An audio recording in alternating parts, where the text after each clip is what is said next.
What's going on, everybody? Thank you so much for tuning into this week's episode of Retroactive over here on the McCoy Culture channel. We got a lot of great content, or not content, a lot of great things to talk about today. As far as Secret Invasion go, Kraven the Hunter, Marvel dropping out of SDCC. Andrew was able to go check out Elemental, so he wants to tell us his brief thoughts about that towards the end of it.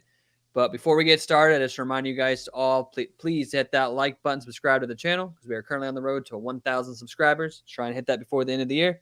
I know we can do it. We just need y'all's help. So hit that like button, subscribe to the channel. It would greatly be appreciated.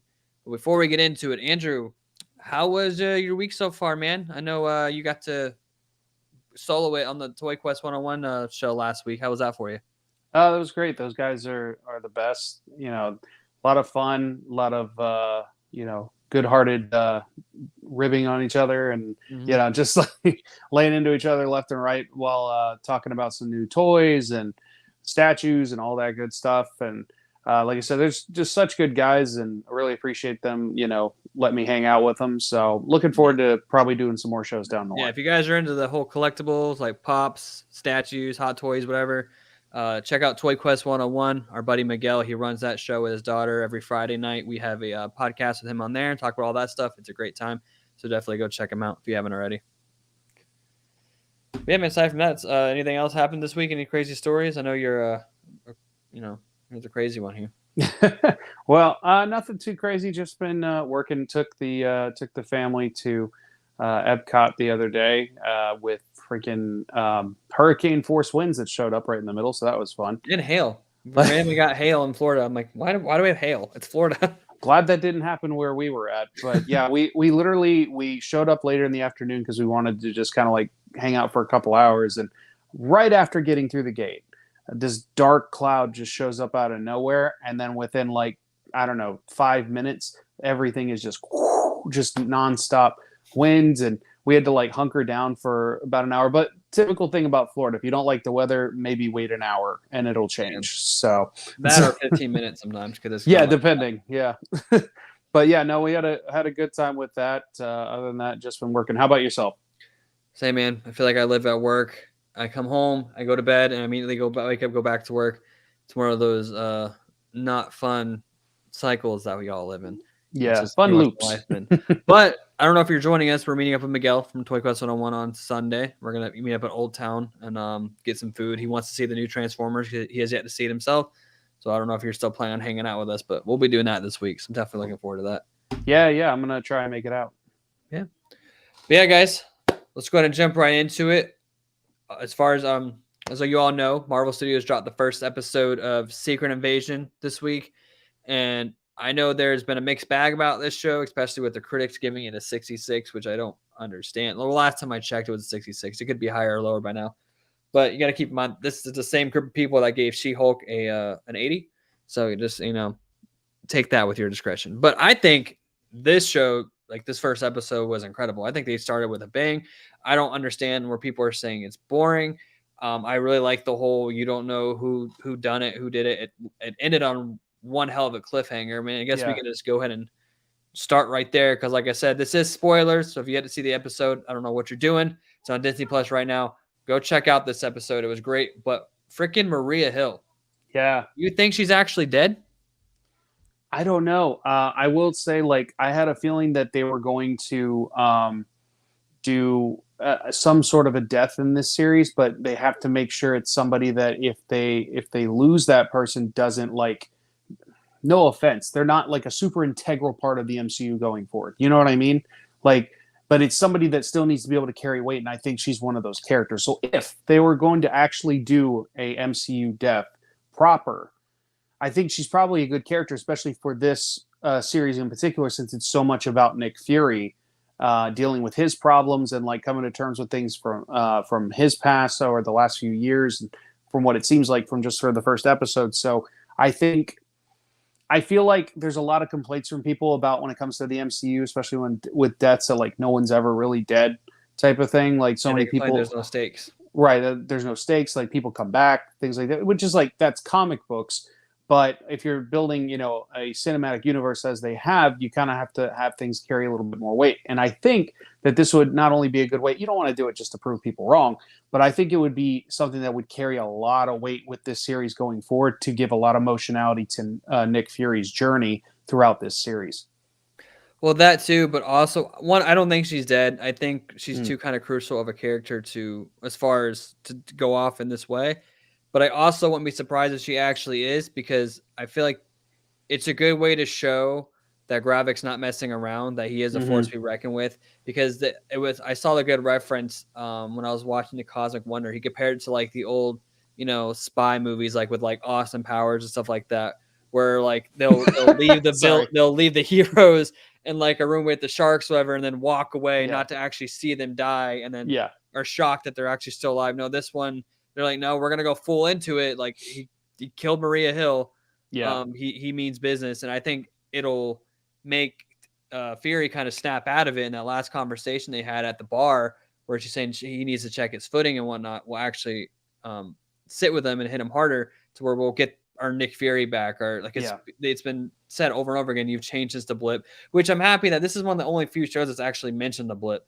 Like Marvel lately, like you would think that would be something that's more reference, aside from Falcon the Winter Soldier and then that brief scene in WandaVision. Like nobody has really talked about the blip. It's kind of been like a background thing, and that's such a crucial part, and they don't. It's more like something they reference in the movies as opposed to the series. And like this now we're actually seeing how it affects somebody. Like it's showing us how the emotional toll it's put on Nick Fury, because like even in Spider-Man Far From Home, like they kind of just briefly washed over it with the whole high school news morning thing that they had going on there. Yeah. Oh my God, those things were right. It's just like, so I think it's cool that we're finally getting some attention to the blip, because like after Endgame, I was expecting that to have some like hard ramifications, but like it seems like they immediately like, that happened, but multiverse, that's like immediately what they jumped into. And it's like, let's not focus on the negative,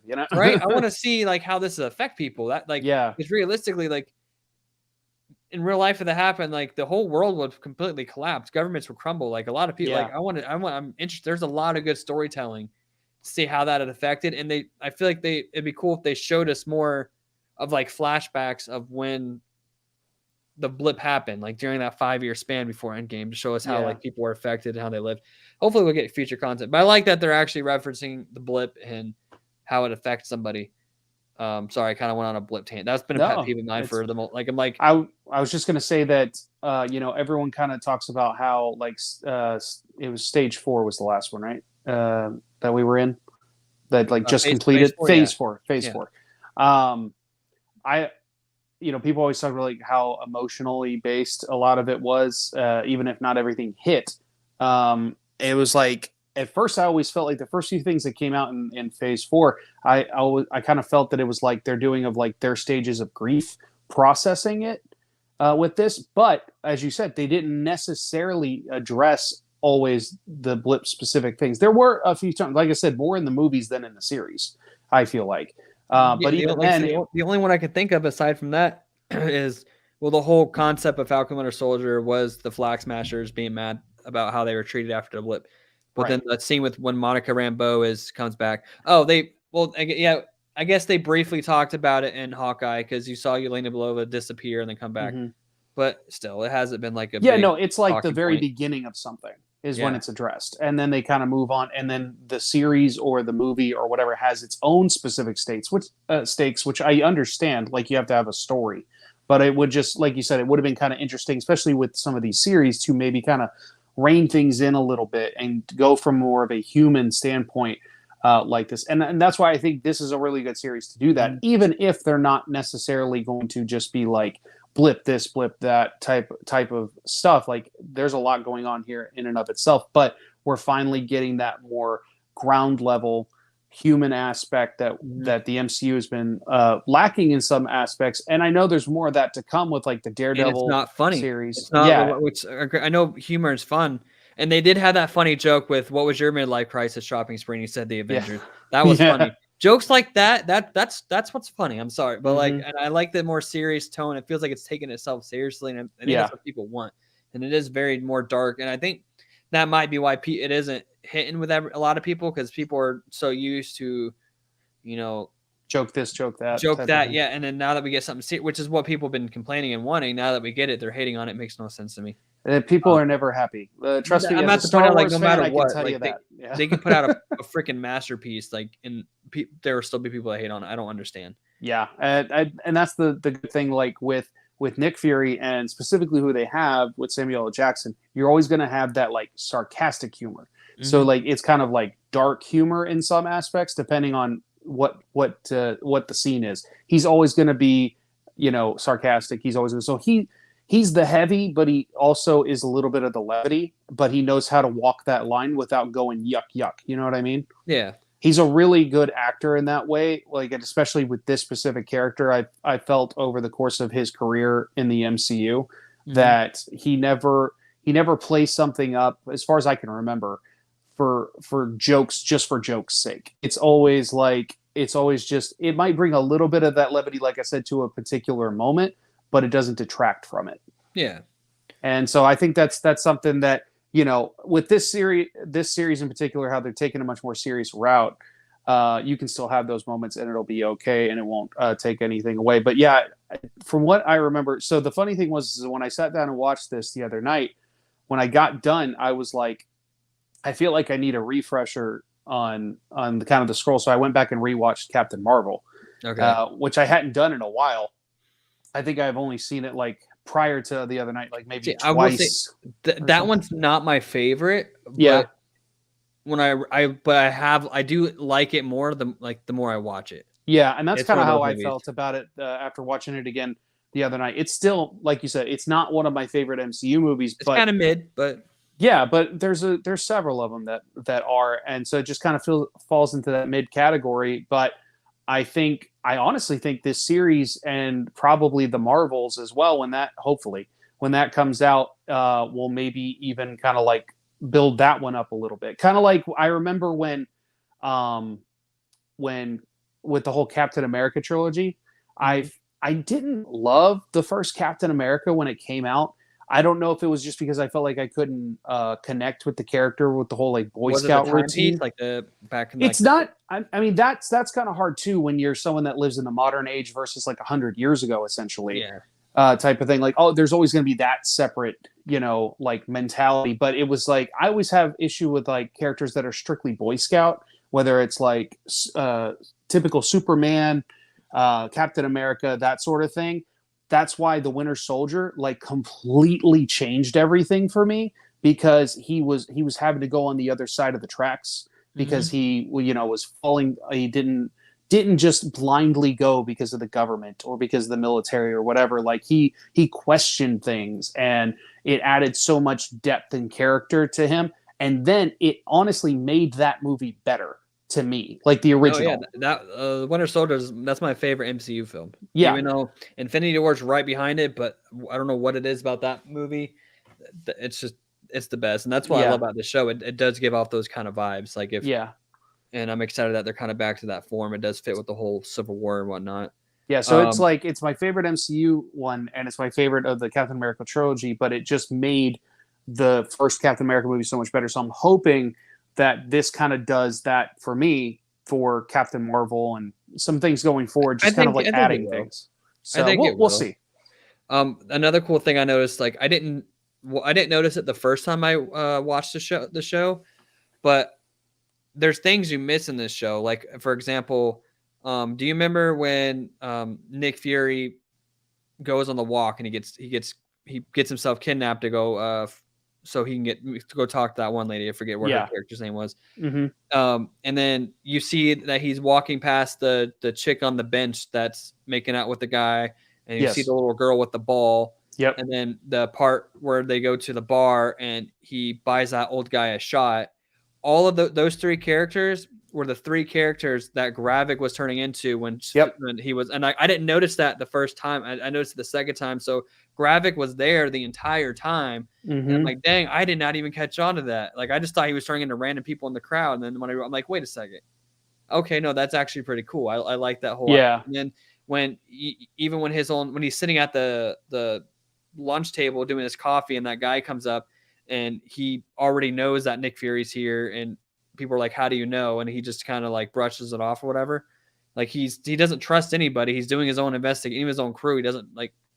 I don't know. I thought that was really cool detail. I did not catch on to that at first. You noticed that your first go around? I did, but I wasn't sure until I'm going from the little girl to the man. Once it went from the little girl to the man, that's what I knew exactly what was happening. But I did recognize the character right off the bat because it felt weird in the moment when he's walking around that like, yes, he's questioning everything he's seeing, especially with everything going on. Mm-hmm. But like that one part in particular with the little girl, I was like, that was so random. Like, yeah. and like the face she made to this was like, that was so weird and random. And then when she showed up again, I was like, okay, I think I have an idea, and it just confirmed my suspicions from that point on. But yeah, there's gonna be moments like that. I think I love it too because it's like now we don't know where like when the enemy, the villain Gravik is around. We won't know. I love that. Like and you don't know who you can trust.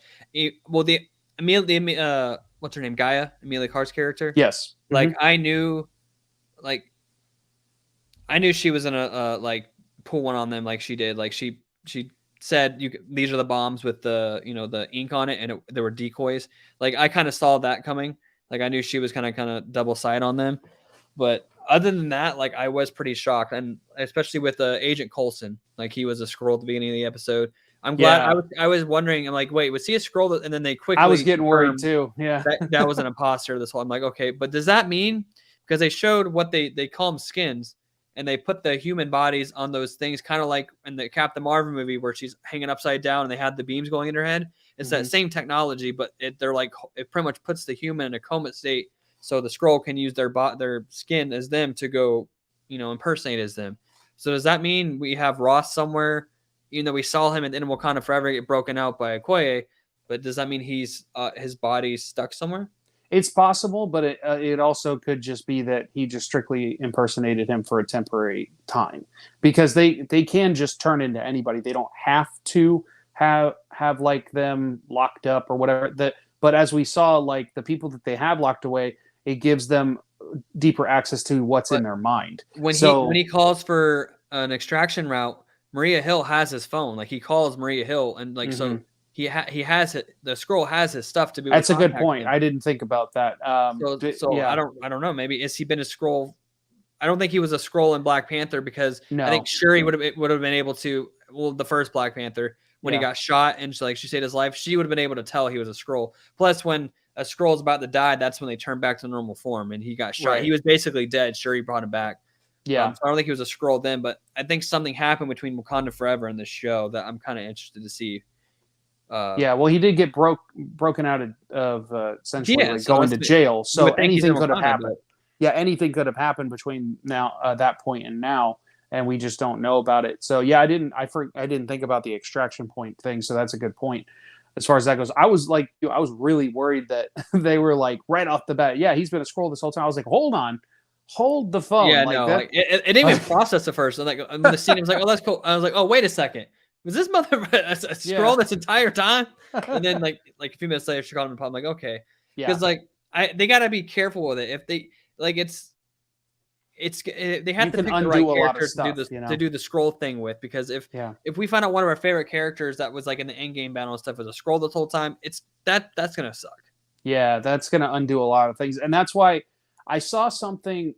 I can't remember who reported on it, but I saw something that like one of the writers or something like that behind one of the main writers behind the show. I think it was like Kevin Feige specifically said like don't specifically read the comics for this. We're kind of taking a different approach with this, which they do with director that or whatever. Yeah, that's what it was, director. Don't read the comics for this because we're going in a completely different direction, which is what they do for most of the stuff anyway. They just kind of like use the big titles from the comics, and then they just kind of like loosely they take bits and pieces from it. Yeah. What you have to, because then you like all the comic heads will know exactly what's going to happen, so they have to change it up and kind of make it their own story. And it's also not going to fit within the MCU they've created most of it. Whether it's characters that may or may not be there, or just storylines that just would be completely out of left field and undo everything they've done before. So it's so much harder when you're working with something like this versus like if this was just a standalone film that they wanted to make that had no connecting tissue to anything else. Then they could just do whatever they want. But yeah, this is one of those very surprising first episodes because, like we said, with the whole Maria Hill thing, yeah, it was a really strong one, and that's why I was like, I had a feeling that someone was going to die at some point during the series. Again, I did kind of think it was going to be her, but I thought it would have been later on, closer down, yeah, and maybe not at the very end, but maybe like halfway through to give that like emotional gut punch of like kind of like a Coulson situation. So you really think she's dead? I'm on the camp she's not. I do, I do, and because I also don't want them to not. I'm not saying they would do this. I don't want her to not be dead and then die another way later in the season, type of thing. And I'm not saying that they would do that, but I just feel like she's done the whole fake death a lot. So I mean, I could see. I just don't want them to. She might actually be dead. Yeah, I just don't want them to undo one of these again. And it's something that it's a character, like I said before, that is integral to Nick Fury's story. Carries weight for him in every way imaginable, and because Coulson is not around, and well, she's also been doing this role for like over 10 years, a long time, so she could just be done. And that's also another thing to factor in. But like I said, it's also who else could they possibly do it that I can think off the top of my head that would carry any weight and isn't going to ruin things going forward. Because unless somebody really, really wants out of a contract and just shows up randomly during the show, which I don't think is going to be the case, and they're definitely not going to kill what's his human name? I was going to say Brody. Yeah, thank you. They're not going to kill him because they should be still doing Armor Wars. Yeah, well, I think speaking of Brody, I think that's a Skrull. Yeah. He was so quick to rat Nick Fury out. Like Nick Fury is his boy. Like he's fought with him. The Rhodey, the War Machine we know, would have flown out to check on him. Yeah, kind of discreetly say, hey, like what the hell is going on? Not as outright, throw him under the bus at the president. Well, he's good. He's been a little back and forth depending on the things. If you go all the way back to like Iron Man 2, now obviously Tony was dealing with a lot of. Yeah, but ever since Civil War, he's been like not Civil War, Infinity War, when he basically told that he was out type of thing. Yeah, basically like go off yourself. Like they're here. Like and then I don't know. I feel like that was very out of character for him, and I feel like he's gonna end up being a Skrull, and then the real Rhodey is gonna be. But he is higher up. I think he's the new Secretary of Defense or something like that. It seems like something like that because he's pretty close up there in the government. So I mean, he could be, but I'm getting the vibe that just was kind of off, and it was his only scene too. Mm-hmm. So I kind of get a vibe that the Rhodey from this show might be a Skrull, but this it ties directly into Armor Wars from what Don Cheadle said. What do you think about the character of the bad guy? I can't remember his name. Graphic. Yeah. What do you think? I think he's intense. I think I'm looking forward to seeing, because there's obviously something there between him and Fury. We get 100%. It that he is upset about Fury kind of abandoning them once, because after the Captain Marvel, him and Carol Danvers promised to bring them to a new world, give them the new planet. That obviously didn't happen. So I'm really I'm excited to see what happened there. And a lot of people got to see the first 2 episodes early. Mm-hmm. And from what I'm hearing, the next episode isn't very action heavy, but it's more, we're going to get more of that backstory from what I'm I have a feeling from this. Have you seen Bad Boys for Life? Mm-mm.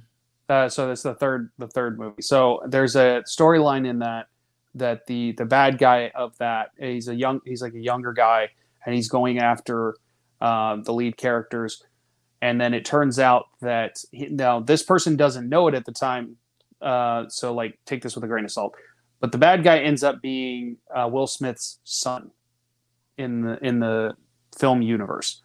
I'm not saying that's necessarily what's happening, but I'm having these little notions that are like giving me vibes Nick of Fury's that. Son? Yeah, I think he's connected to Nick Fury in some way. Like, I don't know why. Maybe it's just because I've watched too many movies and I start trying to make connections. You think Fury got it on with a Skrull and had a Skrull baby? Hey, he made a joke even if it's just a joke about the whole like the Talos was like, oh, I'm actually good looking for, you know, my species or whatever, and he's like, I've seen some good looking scrolls, you ain't one of them, you know. Yeah. Like, and I So know that's just a joke. It's not just that. There's just little things that they're laying, and like the looks that this guy is giving Fury, that I didn't even it's think about that. That could be. I'm not sold on that, but I can yeah. see where you're coming from. I'm And Gravis merely is a new just throwing it character. They out made there. it for the show. From what Yeah. I understand, he's a new character, so they can Mhm. literally do whatever they want with him. Yeah, I'm literally just throwing it out there and seeing what sticks, type of thing. Like I said, it's just the way my brain works. Sometimes I try and make connections where there might not be, Mhm. and that's one of those vibes I was getting, especially just because of the way that he kind of like approaches Fury and looks at him, and like, and Fury the did something. He messed up somewhere. That man pissed. yeah, that's why it's like he's specifically going after this man and the people that he cares about. Now, like you said, And he a lot of it, wanted Fury, like he pretty much baited them to be at that particular location yeah. for the explosions and everything. Like, so he wanted Fury to see that, and he wanted Fury to get like and Talos. It looks like he's out for both of them. Yeah, it's one of those like he doesn't want to just kill the man; he wants to like destroy him and from like top to bottom type of thing. It's one of those type of like villains that like wants to eat away at him and like his legacy and things like that. Mm-hmm. So there's a lot to be seen. How many episodes is this series? There's 6. We got 5 more.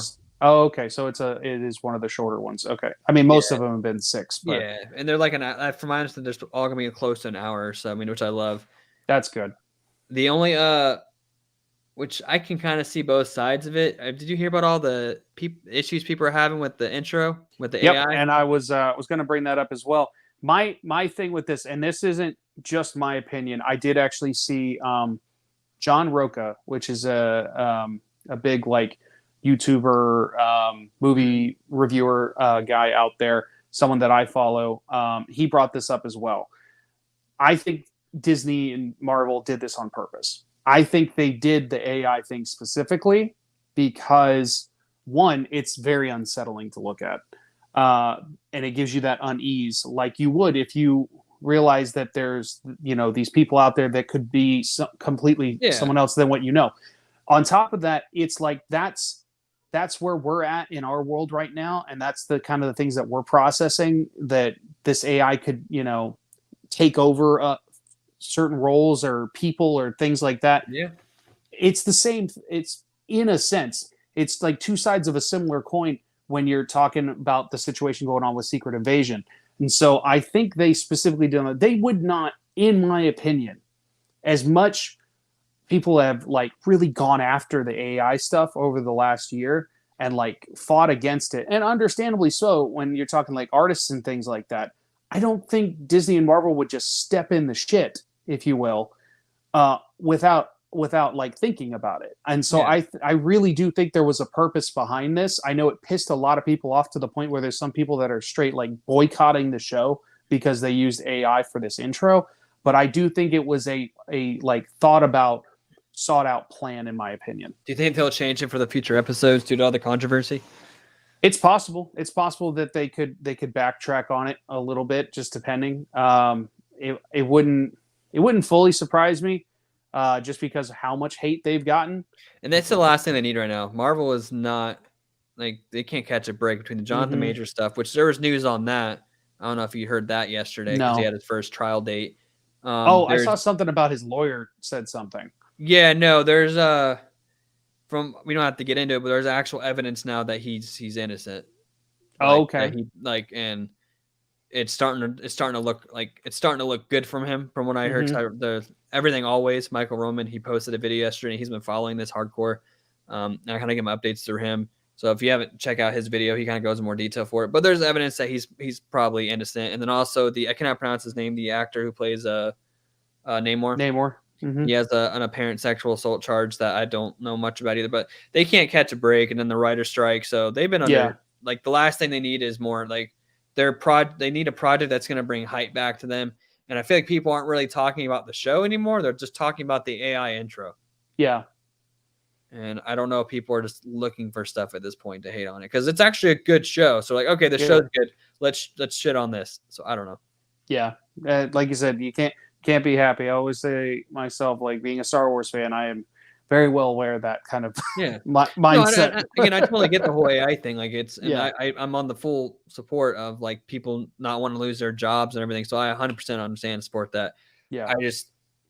I think it's I don't know. I just feel like it's been all like if it's not been about the submarine lately, it's been all on my newsfeed. All I've been seeing is about Secret Invasion's AI intro. So Yep. Pretty much. That's pretty much all there is. So we'll just have to wait and see what happens with the episodes going forward. Yeah, I'm looking forward to episode 2. But with that being said, guys, let me know down below what you guys think of Secret Invasion episode 1. Did you guys love it? Did you guys hate it? We want to hear from you guys. Personally, I'm gonna go and give it 8.5, 9 out of 10. What would your rating for the episode be? That's tough. I always have a hard time doing the whole. It's hard to do episodes. with I just think yeah. I'm going based off how like it got me. It did its job. It got me really hooked. It's what I want out of it because I'm a huge spy thriller type of guy. So that's why I'm gonna give it like an 8.5. Like there were some nothing. I think nothing's perfect. I think it's hard to give anything a 10 because like it's especially with film, it's another form of art. There's always you can always improve somewhere, so it's hard to give it a perfect 10. But I'm loving it so far, personally. I'll give it an 8 out of 10. Fair enough. Yeah, definitely looking forward to the future episodes. But yeah, guys, let us know down below what you think of the first episode of Secret Invasion. We're gonna be talking about it leading up to the finale every week, so we're definitely want to hear from you guys. With that being said, we also got some more Marvel news this week. Some people love it, some people hate it, some people are but we actually got the Kraven, the Hunter trailer from Sony. The funny thing about this is this wasn't supposed to come out until Wednesday or something, and it came out 2 days early because it leaked online. So Sony's just like, screw it, we're just gonna put it online already. But based off what we've seen so far, how do you feel about this trailer? Did it get you hooked? Because I think it looks cool. All I remember is I thought the Morbius trailer looked really cool and it looked very promising, and then we got Morbius. So I'm very skeptical when it comes to Sony right now. Yeah, I'm in the same boat. I haven't really loved most of the Sony stuff. Honestly, I'd rather just keep getting some Venom movies out of it. If I had to pick any of the ones that they've done, those aren't even that great. Hey, I know, but they're still probably the best ones. The only thing they've been able to get right that's really good by themselves without the help of Disney is Into the Spider-Verse. Right. And it's a completely different set of people running that type of thing. So like it's not the same, you know, writers or directors or any of that stuff. And they kind of get to play in their own sandbox in a sense. This one over here, not great. But like I said, out of the characters that we've gotten, I think I'd rather get more Venom. I don't know. The trailer was interesting. It looked like a good action movie. Yeah, it seems like if you take away the whole Spider-Man villain part of it and you just look at it as like an action movie, it looked like an entertaining action movie. And I actually do like Aaron Taylor Johnson a lot. I think he's a great actor. I think the last thing I saw him in was did you watch Bullet Train? Yes. I thought he was great in Bullet Train. He did a great job. I think the little bit of time he got him as Quicksilver, he was good. He was good in Godzilla. So I think he's a great actor. I'm excited to see more of him. It's brutal. Bit the guy's nose off and out the camera and stuff. I heard about that one from back when they released the trailer at one of the cons a while. I think it was CinemaCon. They talked about it, that obviously hadn't been released, but people got to see it there, and everyone kept talking about the nose thing. So I wasn't surprised that they put that in the trailer. I'm not a fan though of how he got his. I know, like in the comics, he got his powers a completely different way, but in this movie, he got it because the blood of a lion dripped into his wound. Is this like a radioactive lion, or are we gonna find out more about it later? I don't know how I feel about it. It's gonna be like Spider-Verse. He's gonna be like, let's do this one more time. Yeah. You know? I was surprised to see Russell Crowe. I didn't know he was in it. I mean, it's just everything. I didn't know about that either. Pope's Exorcist recently, which was a pretty good movie, by the way. But I love Russell Crowe. It's interesting to see him. He's doing the typical, you know, villainous type role. But his voice fits that. So, but it was cool. Yeah, I don't know. I'm just not that hyped on it. The trailer didn't hook me the way I would have hoped. I also didn't really love the Morbius trailer, but I think the first trailer was better than the movie was. The trailer made it look pretty good. I'm not gonna lie. I'm like, okay, this can be pretty good. But now I'm like, do I really want to go see Kraven in theaters when it comes out, knowing what it might be? If we didn't do things like this, I probably wouldn't go watch it in theaters, to be honest with you. But granted, we do what we do, and we have fun talking about movies. I'm gonna cave and go watch it in theaters. But I just think a lot of people are turned off to the whole he's an animal activist in this one. They just changed a lot of it.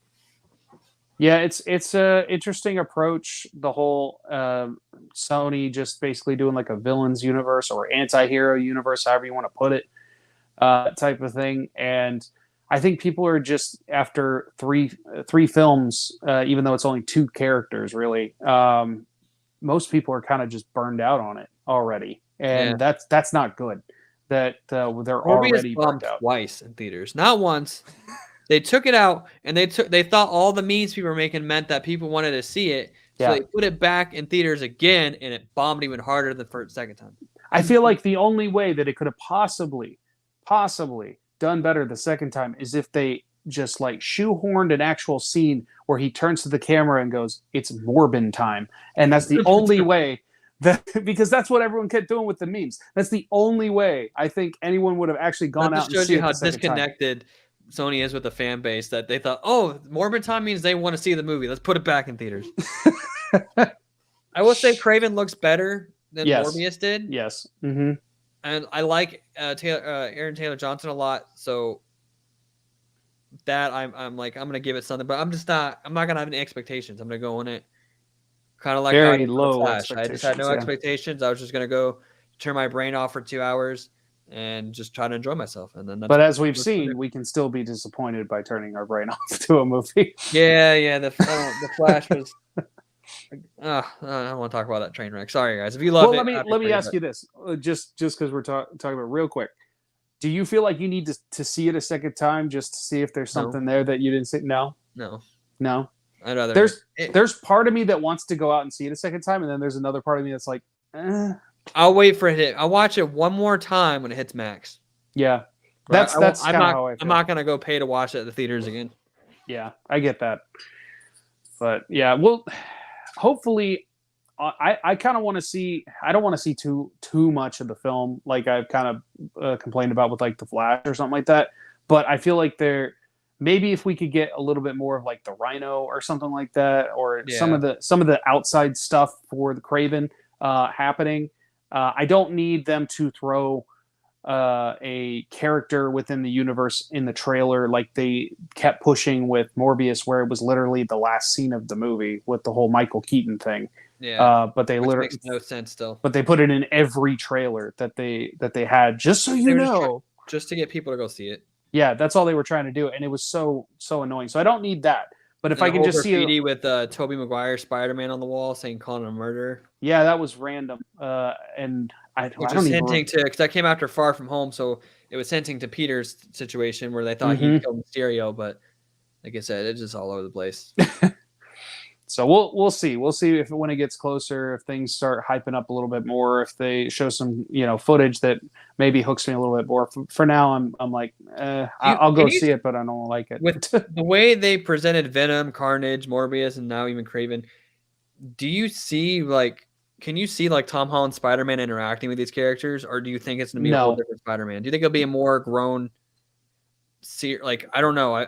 It would have to be in my opinion. It had to be like a darker kind of Spider-Man. Yeah, I don't think it fits at all. He doesn't fit at all, in my opinion. And it's not just because he's been based in the MCU. It's just because of the character they've created within this own Peter Parker, and that's why even though he might not be as dark, I honestly think out of any of them, it's probably Andrew Garfield's that would possibly fit the best. And I still think Andrew Garfield will be the best part of any of those movies if he just showed up, just because it's him. But and even that one, like I said, I'm questioning how his interaction would be with these characters because it's just so adult. Have you heard anything about the Madam Web movie?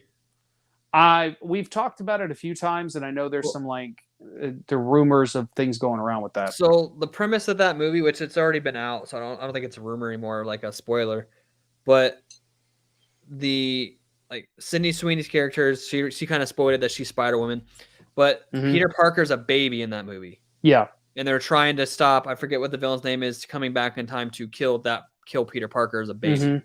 So the Peter Parker for the universe of Venom and all that, and it's in the Venom, is not even around right now.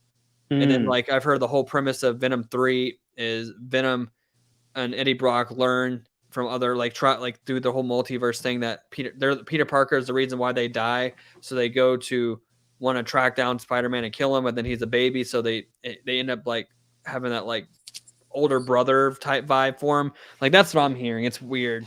That It's is weird. very strange. Where they want to like protect the baby Peter Parker. I don't know. That's just what I'm hearing, and it's You very know what? Well, honestly, with all the Spider-Verse stuff that we got, if I was gonna throw any of the Spider-Verse or like Spider-Man characters into this group, there's like three that come to mind: Scarlet Spider, Spider-Man 2099, or Spider-Man Noir. I don't know. I just like Noir. it's That's one interesting. the reason, and I know it'd be completely out of left field. It's not going to be Spider-Man Noir. It's just it would need to be, and I'm not talking about that specific one, not the Nicolas Cage one specifically. Just the version of Spider-Man Noir versus like regular Spider-Man. It like I'm saying, it needs to be the more mature, the more gritty, dark Spider-Man type character. It just can't be the traditional Peter Parker, in my opinion. The more thing, I think Andrew Garfield could do it. He I think could. He could play a more gritty, and I think he would fit that. I think out of all of them, I think I'd rather see Andrew Garfield in that universe. But Yeah, I doubt we're he's gonna my get it. number That's one. wishful He's my thinking. number one pick for this. Absolutely, and would elevate everything within the Sonyverse. But I'm kind of scared that he might not want to do it because these movies are so bad. His movies, like the first one's not that bad. I watched that recently. I was like, it's not that bad. The first one. No, not his movies. I'm talking about the Sonyverse ones. Oh yeah. They want to tarnish his. He's like, people love me now because of No Way Home. I don't want to tarnish that. Yeah, that's what I mean. No, I love the first Amazing Spider-Man, and there's things about the second one that I enjoy. Mostly just him. Like I'll take him. As I just think with that one, they anytime. try to cram. They get the Spider-Man 3 treatment where they try to cram too much in one movie. Every time. Yep. But yeah, he was a great Spider-Man and probably still is my personal favorite Spider-Man, even if it's just basing it off of the first Amazing Spider-Man. It goes back and forth between him and Tom for me. It depends on the mood. That's true. But yeah, guys, you guys let us know down below what you think of the Kraven the Hunter trailer. Are you guys hyped it at all? Do you guys have hope? Do you think it's going to be awesome? And also, let us know what kind of Spider-Man. Do you think Andrew Garfield fits this tone better than Tom Holland? We want to hear from you guys. Let us know down below. And before we wrap up today, we just got to talk about what everybody's talking about right now and the fact that Marvel Studios has dropped SDCC and is not going to attend the Hall H panel this year, meaning we're not going to get the Fantastic Four announcements and all this crazy stuff that was hyped. Because what I'm hearing, they had a pretty nice panel lined up as far as announcements go. And now we're hearing that they actually canceled some movies in 2025. So do you think this is strictly based off the writer strike, or do you think this is more so them really sticking to the quality over quantity and just kind of changing things around? I think that there's a few different like tiers to this. I think sure the writer's strike is in effect, if nothing else, for the dates of movies and maybe some projects just not come into fruition. There's something to be said of, like you said, the quality versus quantity side of things, how they're kind of restructuring in that regard. I think maybe certain things may not be as solidified or ready that they were hoping for SDCC. However, we have seen this happen before with Marvel, that Disney is kind of like pulled the reins and be like, no, you're not going to do this here. You're going to do this at D23.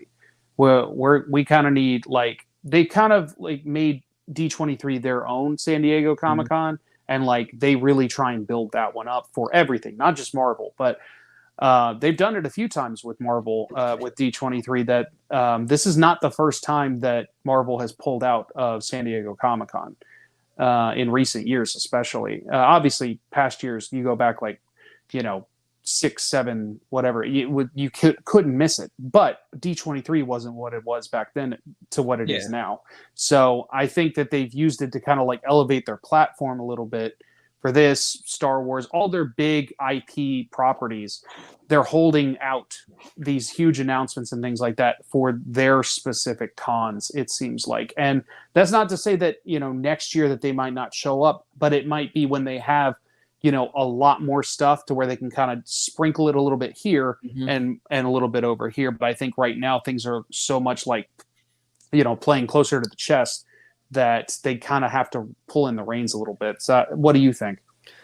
I think, well, one, I think they need to be I know it's not their fault. A lot of it has to do with the writer strike and a lot of things. But as far as the constant rescheduling dates, canceling things, because not only when they announced this, they announced that they canceled a few movies. And well, the 2025 dates are still there for Disney, but they're going to be for regular Disney movies. It's not going to be superhero films.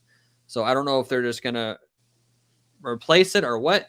But I'm getting kind of nervous that, like, I think they're extending it too far out, and I'm worried that people are kind of, getting kind of burnt, because you have actors and actresses like Elizabeth Olsen and Tom Holland, for example, saying that they're completely content with where their character left off.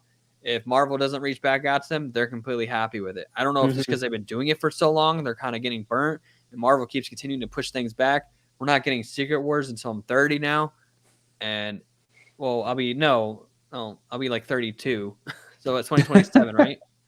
Yeah, I think was the I'll be last I heard. 32 when we finally get Secret Wars. I'm 28 now. And it's just like, dang, man, I just feel like they got to be careful with all. I know it's not their fault, but like we still got to get to X-Men and all that. If people are burnt out before we get to X-Men are going to have like a hard time, like a hard time again, like they did with all the Fox stuff. So I think they just have to be really careful with that.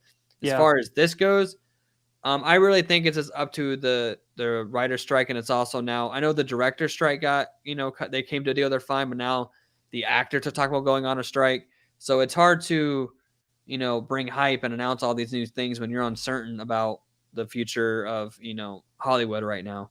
So I think they're kind of just taking a step back, and they also have to reevaluate all the stuff with Jonathan Majors. I think there's just a lot of reworking they got to do. Yep. And then I heard that they're having issues with the casting again on Fantastic Four. Like they didn't, Margot Robbie, Adam Driver, and all. They want more money than Marvel, I think, willing to spend.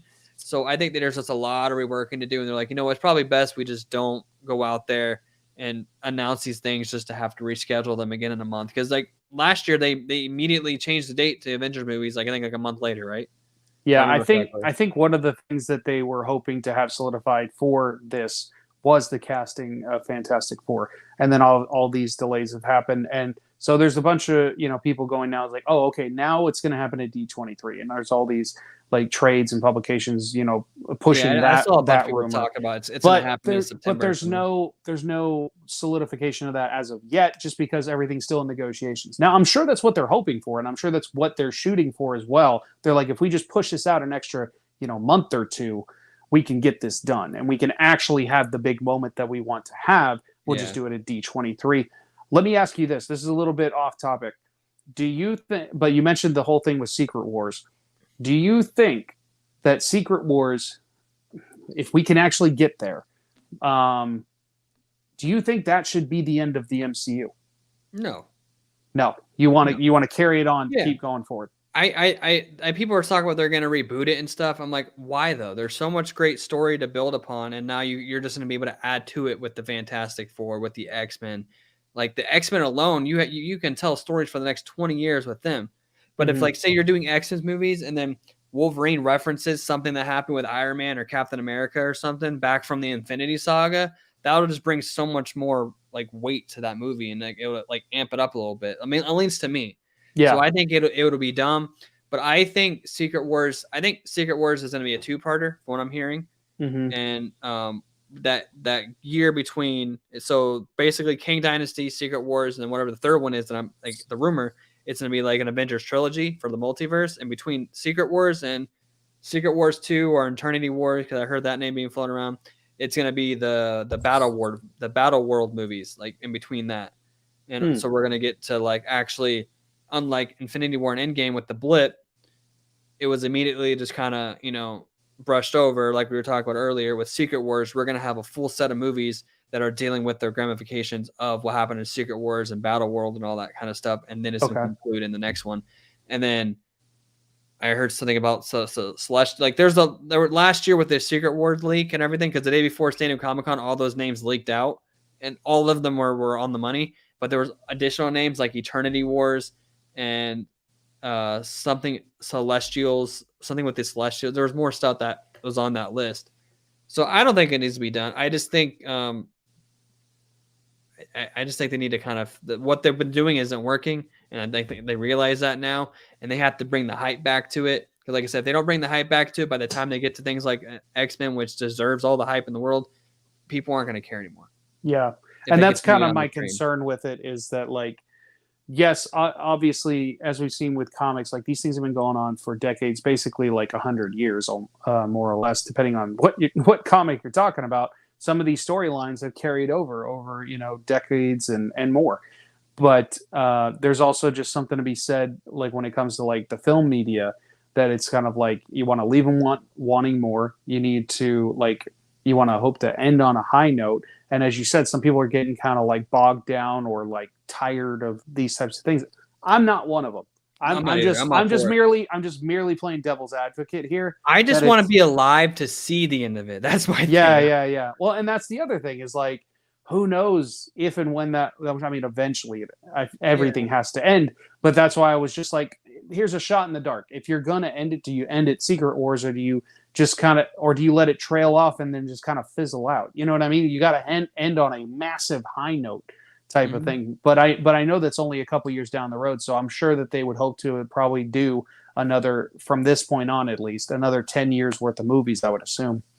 Well, I'm still standing by what I said. I think I'm not, and it sucks to say this, and it sounds like I'm just kind of getting them a pass. I'm not expecting much out of the Marvels. I'm enjoying Secret Invasion, but I'm not expecting much out of the Marvels. I'm looking forward to the 2024 films with Deadpool, Captain America, and Thunderbolts. When we'll know if Marvel's actually changing when we see those films, because everything they filmed at this point, including Secret Invasion, I know they had some reshoots, and I think they reshuffled a little bit. In the Marvels, was filmed during that old regime with Phase 4. So all the changes they're promising that's going to actually bring the hype back is going to happen in those movies. Like with Captain America, they completely reworked it. They're throwing the Red Hulk in there. They're adding all these extra cool like elements to the movie to hype it up and put more weight to it and make people want to go see it. And I think they know. And also with like the Thunderbolts, how the Celestial in the water from Eternals is going to be Tiamat Island, and we're going to get our first like Ant-Manium. I can never. You made fun of me last time. Ant-Manium or whatever. Like our first Wolverine tease, aside from the little tease we got in Captain Winter Soldier with the bar. But I think no, I don't think they need to end. I think they just have to start putting the big things in there and stop worrying about like all these little. I think they got a big head. So they think we got to the point where like, oh, it's us. People will watch it. We didn't need an Echo show. We don't need an Agatha Harkness show. We don't need an Ironheart show. Like there's certain characters that are good side characters that you see in movies and shows, but we don't need a whole show about them. Mm-hmm. And I think they're finally realizing that, which is why we're getting Echo all in one shot, which I don't know if that's a good sign or not. But I'm going to binge it, but I don't know if it's a good sign that they're putting the whole thing out. But I don't think it needs to end. I just think they know, they're watching. Kevin Feige knows. That they just need to get it together if they want to have that hype, if they want to recreate Infinity War and Endgame with Secret Wars and then on to the X-Men, they got to get it back together. Agreed. Yeah, guys, I think we're probably going to wrap it up there. We're about hitting almost the hour mark. I tell you what, before we wrap up, just because you mentioned it at the top of the show, I'm going to take like real quick, like 60 seconds. Oh, yes. Elementals. Yes. Andrew was able to go see Elementals, the latest Pixar film. I need to let my kid go see that. I completely forgot. I've seen the trailer. It looks interesting, but how did you feel about the Elementals? I thought this is honestly one of the better Pixar movies in the last few years. I'm not going to lie. It surprised the heck out of me. I didn't have the highest of expectations because, to be completely honest, I felt that it was just Zootopia, but with elements type of thing is what the trailer seemed like. But I like Zootopia. That was another one that surprised me.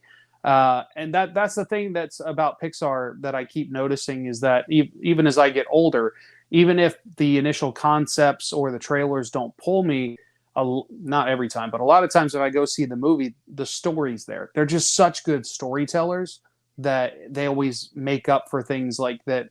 You know, the design or the look or the characters might pull the kids in, but it's the story that keeps the parents engaged. You know what I mean? Is it worth going to take my kid to go see in theaters, or should I wait for Disney? Honestly, I feel like this is more of a date night movie. I'm going to be completely honest with you. Really? I feel, yeah, I said that coming right It's out just the gate with it. it's just one of those ones because like when I go to the movies now, I feel like I'm spending at least $65, $70 when I take Yeah, me and my kid or me and my I fiance. would say maybe hold it just because there's so many movies coming out right now. If you feel like you need something, maybe see if you can do one of those weekday ones where you can go for Oh, the like the cheaper. $5 Tuesdays. Do something like that with your kid for something like this. Otherwise, it'll be on Disney Plus in a couple of months. It's not a must see in theater type of an experience type of thing, but it really is kind of like Pixar made a date night movie because it's like Did you enjoy your time watching this more than you enjoyed your time watching The Flash? I did. I did. Oh, that's a hot take. That's a hot take. Everyone's gonna absolutely hate me for that, but Elemental is better than The Flash, guys. You heard it here. It was a better story, a better self-contained story, and it had a lot of heart. It kind of like grounds itself in this like immigrant story that I had no idea that was coming, based off the Fire characters. And then you have kind of like a classist system within the elements that kind of like, because the elements don't mix is like the whole basis of the story. So there's a lot of layers to this that is for a lot of kids is just going to go right over their head, but for the adults it's really going to stick. Nice. But within all of that is this kind of like romantic comedy within the two main characters, the water character and the fire character. There's that, like I said, that date night movie, but like a good one. Like it's I'm not a romantic comedy person in any way, shape, or form, but if I had to watch something like that, this would be the one I would watch. So I honestly recommend, if you're looking for something that different, if you're looking for something that's maybe a little bit more lighthearted, but still has like that, like I said, those layers to it, has a bit more depth as opposed to the flashy, and I don't mean just the Flash, but like the big blockbuster movies. You need something a little bit less, not grounded, but just a little bit more in your face. This is a good movie to go see. I highly recommend it. I think I'd give it like a 8 or an 8.5 out of 10 for this All film. you have to say is it's better than The Flash, man. That's all. I did enjoy it more than The Flash, and per Pixar, I think I teared up at least once in this movie, like a typical Pixar movie. They don't always hit the mark because I'm sure the CGI was a lot better in Elemental. It was different. It was very different. But there's a couple movies the last couple years, like I didn't love Turning Red. I didn't love Oh, really? My kid loved that one. Turning Red. what was the other one? The one with the sea monsters and stuff like that. You know what I'm talking about? Oh, that new mermaid one coming out, the Kraken thing? No, not that one. It was a Disney and Pixar one that went straight to Disney Plus. It was like set in Italian countryside or something like that. They're like, they turn into the people and they go in the water, they turn into the fish. Luca. Correct. Luca. Yeah, I didn't like that My one. kid loves that one too. Yeah, that's one. Those are the ones that I think are really just kid centered, and that's totally fine. I'm not mad about that. That's what most of these are. But this is one of those traditional Pixar movies, like an Incredibles or things like that, where there's things for different age groups. And this one has a lot more, I think, for like the older aspect, but still has plenty for the kids. So, like I said, I recommend going to see it. That's awesome, man. Well, I'm glad you enjoyed yourself. I'll definitely consider taking little man out to go see it, maybe like a $5 Tuesday day. He loves all the Pixar films. Like I said, he loved Luca. I think that's his favorite one right now. I think for me, I really liked Onward. That was one of my favorites. That one was fun. But yeah, man. Before we wrap up, though, I appreciate you guys taking the time to check us out today. But before we leave, Andrew, let everybody know where they can find you. Yeah, check me out on pretty much all the socials at Andrew is Losing. Name's right at the bottom. I've got some videos up on TikTok and Instagram going over my signed Funko collection right behind me. I'm going to be doing some more stuff like that with some other things within my collection. So if you're interested in any of that kind of stuff, Funkos, you're going to buy a statue soon, y'all. I'm telling you right now. I have a couple, but I just don't have them unboxed. And they're the lower end, like gallery. No, ones. You're going to buy a statue. He thinks he's going to pull me to the dark side, but I just don't know. I got a Brilla. I got our friend Brandon Bradley. He's in it. He's buying 2 right now. Oh yeah. So. Well, they're doing some sales on. I think it's Iron Studios. I saw about that right now. 80% off on a lot of stuff. So if you're interested in that kind of stuff, check out Iron Studios. But yeah, if you're interested in Funkos, comics, books, all that kind of stuff, more the lower end collectible cost wise, check me out. I got some stuff that I'm going to be posting here soon. Oh yeah, man. Well, as always, I appreciate you taking the time to hang out with us and talk some movies with me, man. And of course, you guys can find me over at McCoy Culture, and then also at Josh McCoy as my personal Instagram. Just the regular retroactive shows, movie reviews we got coming up. Waiting for some statues to come in so I can do some more statue reviews for the channel. But other than that, you can catch me and Andrew here every week for Retroactive. Before I let you guys go, just one more reminder. We're trying to hit that 1K subscriber before the end of the year. So please hit that like button, subscribe. It would definitely mean a lot. And once again, we appreciate you guys taking the time to check us out. And we will see you guys next week on the next week's episode of Retroactive. You guys ever.